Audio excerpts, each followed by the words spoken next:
안녕하세요. 국회기후변화포럼 서포터즈 2기 박도은입니다. 저는 방금 핸드드라이어 대신 손수건을, 종이컵 대신 텀블러를 사용했는데요.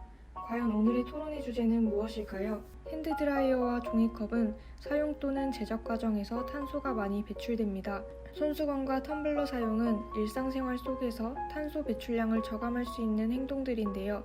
오늘 토론회의 주제도 탄소 배출량 저감에 효과적인 탄소세 도입에 관한 내용이라고 합니다. 그럼 함께 가보실까요?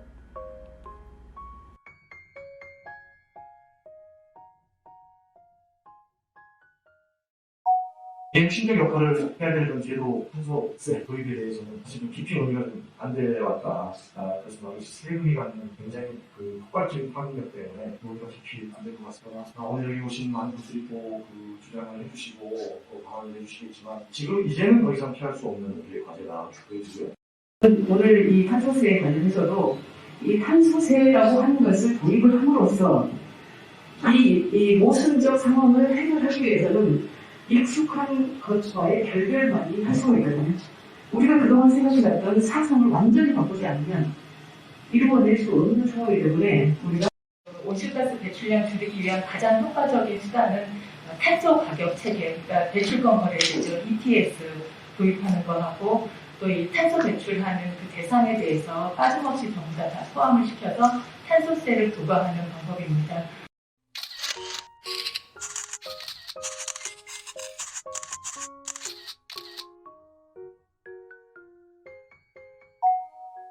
탄소세는 석유, 석탄 등 각종 산업연료 소비 시에 배출되는 탄소량에 기초하여 부과하는 세금으로 이산화탄소 배출로 인한 사회적 비용을 내재해서 화석연료의 소비업체 내지는 효율적 사용을 유도하는 것을 목적으로 하고 있습니다. 탄소 신규로 도입할 시에 여러 가지 그거에 대한 직접적인 효용이라든지 그리고 어떻게 기존의 에너지 세제나 배출권 관세와 조화를 이루어서 도입을 해야 하는지에 대한 좀 심도 있는 고민이 필요하다고 생각합니다.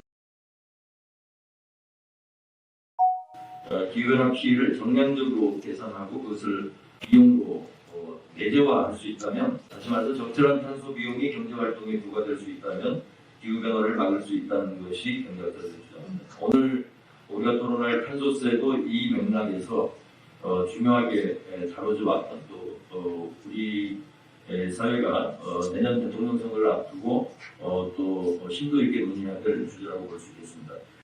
그래서 정부는 지금 현재로서는 이 경제에 미치는 영향을, 부정적 영향을 최소화할 수 있는 어떤 효율적인 가격 체계를 만들려고 여러 가지 정책 수단을 고려하고 있고, 그에 따라서 연구를 많이 하고 있다는 말씀. 우리가 산업의 대전환을 탄소 중립으로의 전환을 달성하기 위해서는 첫 번째 천문학적 기술 개발 투자와 더불어 이를 뒷받침할 공급 인프라, 그리고 산업 전환을 위한 정책 혁신, 이 세 가지가 시스템적으로 선순환 구조로 이루어져야만 할 것입니다.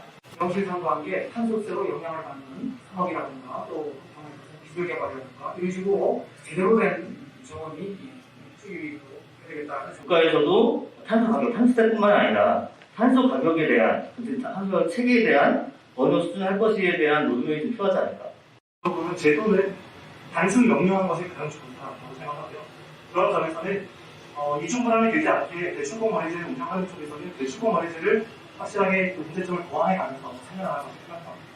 그렇지 않은 부분에 있어서 기존 에너지세를 할 것이냐, 탄소세를 할 것이냐 이런 쪽으로 좀 낮추는 게 어떨까라는 생각입니다. 기후위기에서 온 사회적 피해 비용, 이 얼마인가가 저는 되게 중요하다고 봅니다. 왜냐하면 그런 비용에 대한 한정 없이 세율 또는 총 용처, 산소 이런 게 논의될 수 있는가라는 질문을 한번 해야 될 것 같아요. 탄소세 도입과 운영에 있어서 우리나라와 가장 유사한 배경이나 환경을 갖고 있는 국가가 있다면 어디인지, 또 우리나라가 벤치마킹할 만한 나라가 있다면 어떤 나라가 있을지 궁금합니다. 산업 구조를 봤을 때 가장 유사한 국가는 일본이기 때문에 일본이 어떻게 탄소 중립에 대응하고 있는지에 대해서 좀 참고할 필요가 있을 것 같고, 그리고 사실 일본도 산업적인 측면에 있어서 탄소세나 대출권 거래제 도입에 대해서 좀 주저하고 있는 측면이 있기 때문에 제도를 도입하는 측면에서는 EU 국가들을 좀 참조를 하는 게 좋을 것 같습니다. 그래서 프랑스라든지 아니면 포르투갈, 스페인 같은 경우들이 ETS와 지금 탄소세를 동시에 도입해서 운영하고 있기 때문에 좋은 참고 세례가 될 거라고 생각을 하고 있습니다.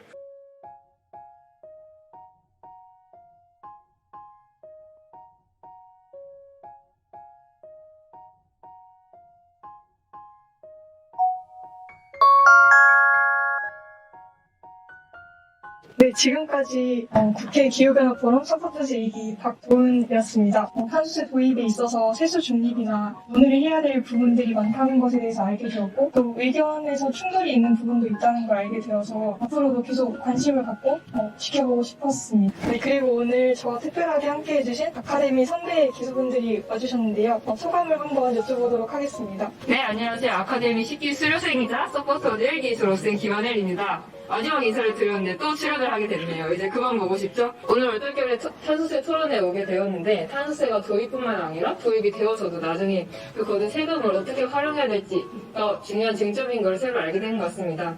그리고 9기, 10기, 11기가 이번에 처음 모였는데 이렇게 귀여운 세 분을 함께 만나면서 너무 좋았고요. 앞으로 국회기후변화 포럼의 미래가 정말 밝은 것 같습니다. 감사합니다. 저는 국회 기후변화 포럼 기후변화 아카데미 9기를 수료한 하면 300기수라고 할 수 있을 것 같은데요. 네, 오랜만에 이렇게 기후변화 관련된 토론회에 참석해서 또 강의 듣고 하니까 예전에 공부했던 내용들 새록새록 떠오르기도 하고 최근에 기후변화 분야에서 어떤 문제가 주요하게 논의되고 있는지를 알 수 있어서 좋았습니다. 후배 기수분들 오늘 처음 만나게 되었는데 다들 너무 똑똑하고 공부 열심히 하시는 것 같아서 많이 배울 수 있었던 시간이었고 앞으로 기후변화 포럼과 기후변화 아카데미의 무궁한 번영과 발전을 기원합니다. 화이팅! 네, 지금까지 국회 기후변화 포럼 서포터즈 박도은, 멘토 김한혜, 멘토 지혜진이었습니다. 감사합니다. 와~